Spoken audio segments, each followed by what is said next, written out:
안녕하세요. 크립토 노마드입니다.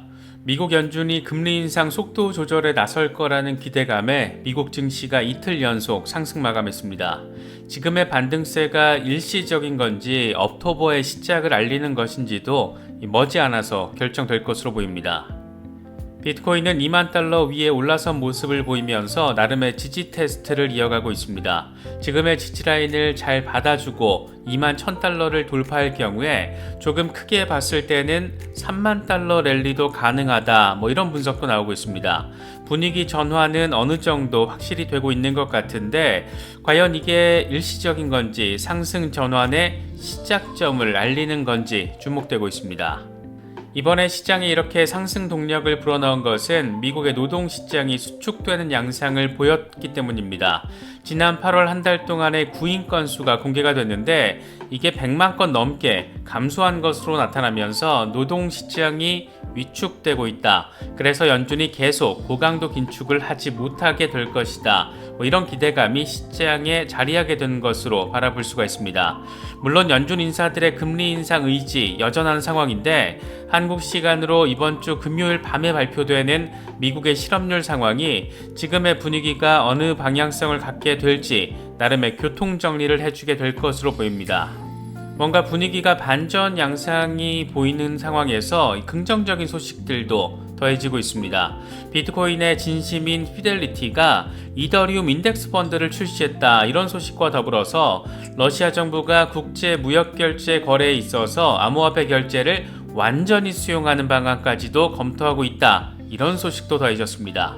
1년 전만 하더라도 상상이 안 됐던 그런 상황들이 지금 눈앞에서 하나둘 펼쳐지고 있는 겁니다.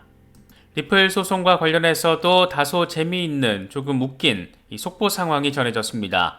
리플의 파트너사들이 법원에 제3자 법정 증언을 하게 해달라고 아미커스 브리프를 요청한 것에 대해서 SEC가 결사 반대를 외치고 나섰습니다. 그런데 주장 자체가 그렇게 매끄럽지 않다 보니까 이 정도면 정말 주접도 가지가지다, 이런 생각이 들기도 하는데 이게 SEC 입장에서는 상당히 쫄릴 수밖에 없는 상황이다 보니 이렇게 체면 구겨가며 반대 입장을 제기하고 있는 게 아닐까, 그런 생각이 들기도 합니다.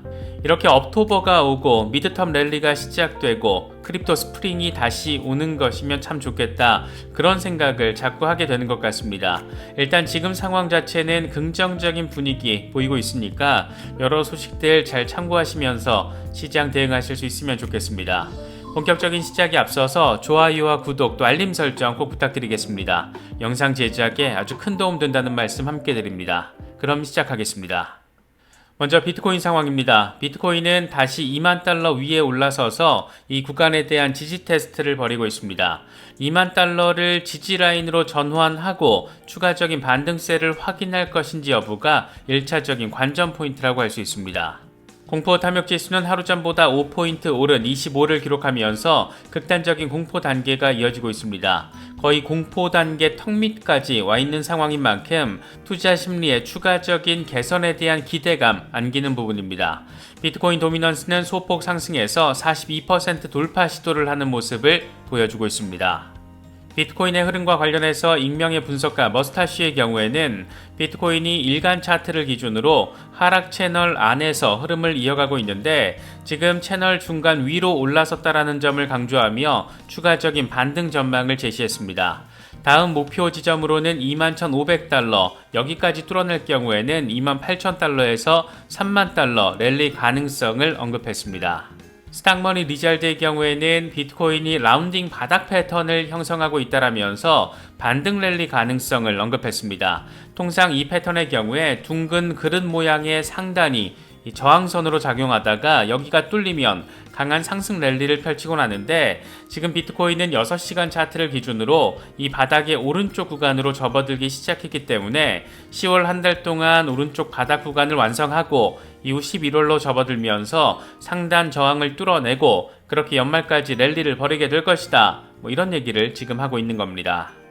7월 1일부터 10월 1일까지 석 달 동안 매일 1000달러에서 2000달러 규모의 비트코인을 매집해왔던 인컴샤크는 이제 매집 상황이 종료됐다라는 점을 알려왔습니다. 그는 축적 챌린지는 끝났다. 이제 연말까지 어떤 일이 벌어질지 한번 지켜보자. 지금 나는 비트코인 5.919개를 가지고 있고 12만 168달러 규모다. 11월 1일에 상황 업데이트를 할 건데 과연 석 달 동안 매일 축적 매집한 게 얼마나 효과를 보여줄지 한번 보자. 이렇게 멘트를 날렸습니다. 평균 매수 단가를 보니까 2748달러인데 현재 2800달러 수준의 마이너스를 보고 있는 상태입니다.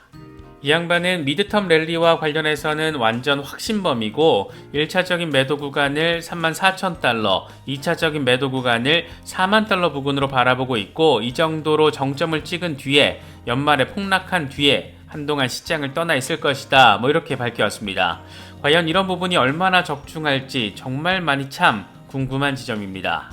10월로 접어들면서 나름 비트코인도 증시도 활기를 보이는 것은 미국 연준이 고강도 긴축의 속도 조절에 나설 수 있을 거라는 기대감이 시장에 주입됐기 때문입니다. 이게 김칫국부터 마신 건지 아니면 미리 상황을 앞서서 바라보고 선제 대응을 한 건지 이건 좀 더 시간이 지나면 확인될 것 같은데 일단 시장을 안도하게 만든 것은 미국의 일자리 상황입니다. 8월 한 달 동안 구인 건수가 1,005만 건 정도로 나타났는데 이건 전달 대비 111만 건 이상 감소한 수치이고 2021년 6월 이후에 최저치입니다. 노동시장이 위축되고 있는 것이 데이터로 나타나면서 그동안 견고한 노동시장을 등에 업고 고강도 긴축을 해왔던 연준으로서는 부담을 느낄 수밖에 없을 것이고 그래서 머지않아 금리 인상 속도 조절에 나설 것이다. 이런 분위기가 이미 시장에 깔린 것으로 바라볼 수가 있습니다. 물론 연준 인사들은 여전히 긴축과 관련해서 강경한 입장을 고수하고 있지만 연준의 방향성을 가로지를지 모를 또 하나의 데이터가 10월 7일 밤 한국 시간으로 10월 7일 밤 9시 반에 발표가 됩니다. 미국의 실업률까지 만약 악화한 상황이 펼쳐진다라면 견고한 노동시장을 등에 업은 연준의 정책 방향성에도 수정이 불가피할 가능성 더 높아집니다. 현재 예측치는 3.7%로 전월과 동일한 상황인데 구인 건수가 크게 감소한 상황으로 나타난 만큼 예상보다 악화된 상황이 나올 가능성에 대해서도 염두에 둘 필요가 있지 않을까 생각됩니다. 급격한 금리 인상으로 미국 정부가 처리해야 할 이자 부담 역시 어마어마하게 늘어나고 있다. 이런 분석을 뉴욕타임스가 제시한 것도 눈에 띕니다.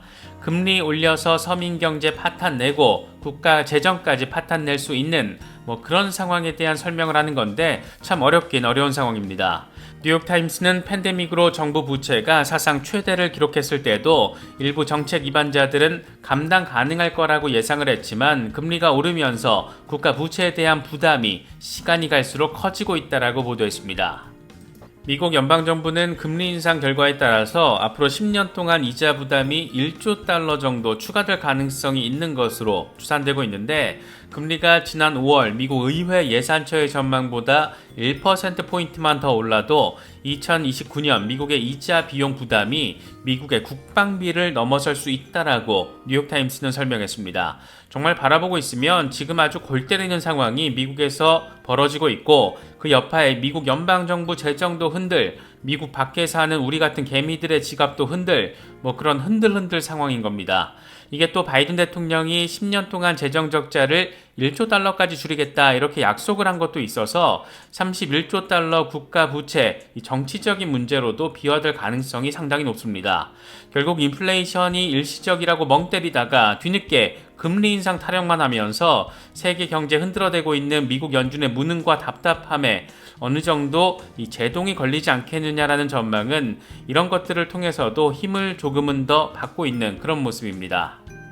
암호화폐 산업 자체와 관련해서도 꽤 의미 있는 소식들 글로벌하게 전해지고 있습니다. 먼저 비트코인의 가장 진심인 미국 기업이라고 해도 손색이 없는 피델리티가 이번에는 이더리움 인덱스 펀드를 출시한 것으로 전해졌습니다. 이미 지난 9월 26일부터 판매가 시작됐고 지금까지 500만 달러 규모의 투자가 유치된 것으로 알려졌습니다. 이게 최소 투자금이 5만 달러라고 하는데 피델리티 같이 비트코인의 완전 기업의 명운을 건 곳이 왜 이더리움 머지 직후에 이더리움 인덱스 펀드를 출시한 걸까? 여러 가지 생각거리들을 안기는 부분입니다.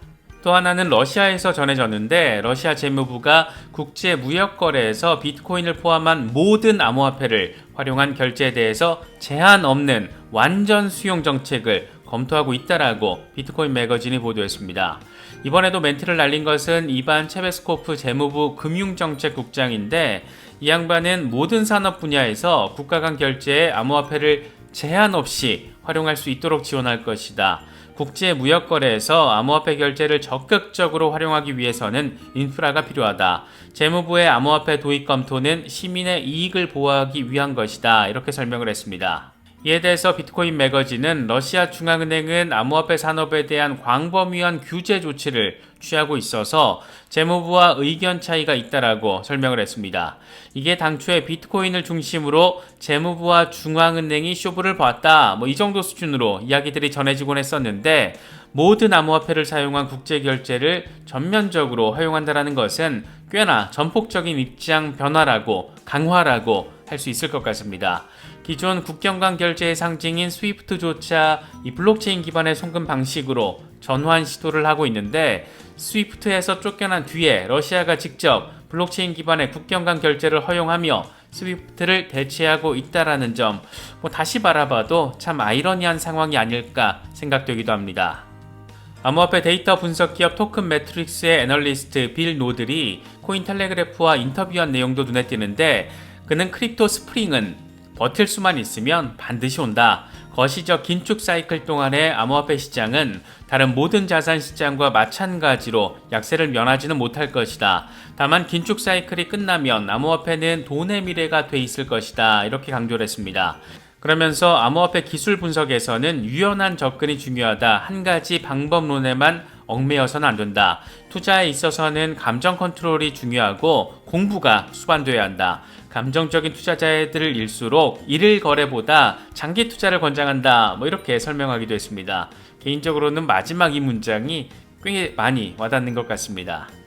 리플 그리고 SEC와 관련해서도 각각 전해진 소식들이 있는데, 먼저 리플 소송과 관련해서는 리플의 파트너사들이 제3자 입장을 법원에 제출할 수 있게 해달라는 아미커스 브리프 요청을 한 것에 대해서 SEC가 전면적으로 반대 입장을 밝혔습니다. 이 역시 뭔 소린가 싶을 정도로 이해가 잘 안 되는데, SEC는 아이리밋과 탭제트 등 리플 파트너들의 제안에 반대한다. 이건 법원의 이전 판결의 제약에서 벗어나서 증거를 제공하려는 부적절한 시도다. 이렇게 주장을 했습니다. 이게 도통 뭔 소리 하는 건지 문장만 봐서는 이해가 안 가는데, 일단 아이리밋과 탭제트는 모두 XRP를 결제 수단 또는 디지털 커런시 아니면 브릿지 커런시 이런 것으로 활용을 하고 있는 리플의 파트너 기업들입니다.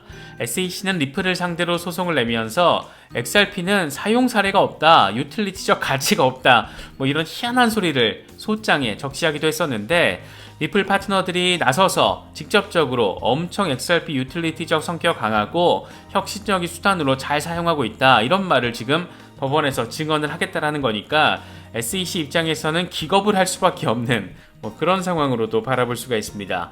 과연 법원이 이번에 또 어떤 방식으로 갈래타기를 해줄지 아주 궁금한 지점입니다. SEC가 킴 카다시안을 상대로 인스타그램에서 코인 뒷광고를 했다라며 18억 원을 뱉어내게 만든 것과 관련해서도 재미있는 설명, 분석이 제시가 됐습니다.